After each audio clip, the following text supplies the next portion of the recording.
Time Your Television every weekend. Welcome back to the channel. I've been able to get a few rides in now on my 2025 ICT with a custom build, and I want to give you some of my first impressions of how it's performing. Before I get to that though, I do want to shout out a few of the components I have spec'd on this bike and talk about how they're actually performing. First thing I want to shout out are the IBIS bars. They really have turned out to be the right choice for this bike. Not only are they the perfect width, rise, and sweep for me on this bike, but being carbon, they ride noticeably warmer than the aluminum bars I have on my 2020 ICT. The other thing I'll call out is the GX drivetrain. It is shifting super crisp on this ICT build, and I'm really happy with it. And then last, of course, the head wheels with the Terrain Yippee-Ki-Yay tires, which I already knew I would love, and they haven't disappointed on this bike, but I'll talk about that a little more here shortly. So for the actual ride performance, let's start with some snow. As of this filming, I still haven't been able to get this bike up into the big mountains for some backcountry snow testing, but that's definitely happening soon based on the forecast. However, we did get some snow recently here in town, so I was able to get it out for some laps on some local trails in some hard-packed snow conditions. And this bike didn't disappoint. The traction, of course, is fantastic in those conditions, and the thing I was most impressed and pleased with was this bike was really able to carry some good speed in those hard-packed snow conditions. Since these are high traffic trails, even with some snow, they were somewhat beat up from all the hikers and a couple freeze-thaw cycles. So the ride was slightly on the bumpy side, even with the tires aired down a little bit. My 2020 ICT with the 26x5" tires would have definitely been more comfortable. However, that definitely would have come at the expense of speed. Now you might say, who cares about that being a fat bike ride? And sometimes I don't care, but other times it is really nice to be able to carry some momentum and rack up some mileage, even in the snow. Especially if you have a limited ride window in the short winter days. And quantifiable performance aside, this bike was just a blast to ride in that sort of terrain. Things did warm up pretty quick though, so I was able to get out for some dirt riding too. I first started with just a shakedown ride on some easy reservoir trails, and that very first initial impression was very positive. The bike felt really good, was fast rolling, yet still comfortable.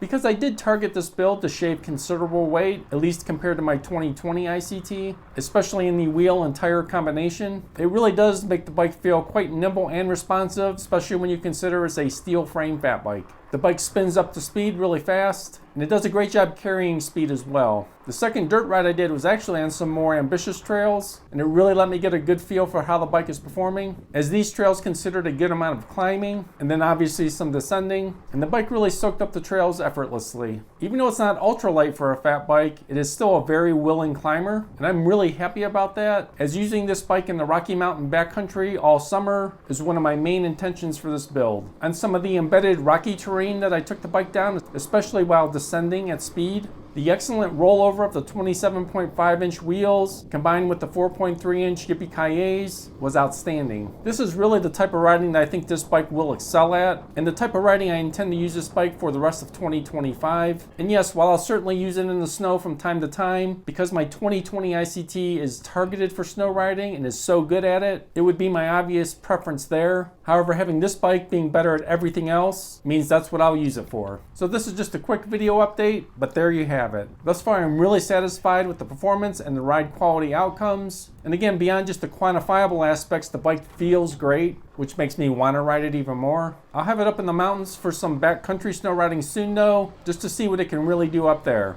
And that'll let me really stack it up against my 2020 bike in that type of riding. I'll also be taking this bike really soon to a local bike park, which I've also done with my 2020 ICT in the past. And I have high hopes that this bike will really rip on bike park trails, so stay tuned for that. If you found this quick video useful or enjoyable, drop a like down below. It does really help out the channel. And if you want to continue to follow how this bike performs as I get it into more extreme conditions, especially throughout the summer, subscribe now, as I have a lot on my agenda, and this is the bike I plan to be using. I'm even starting to formulate some plans for some out-of-state bike trips, and while I may have a mountain bike, I'm going to bring this bike as well. So lots more is coming, so stay tuned. Thanks a lot, and have a great day.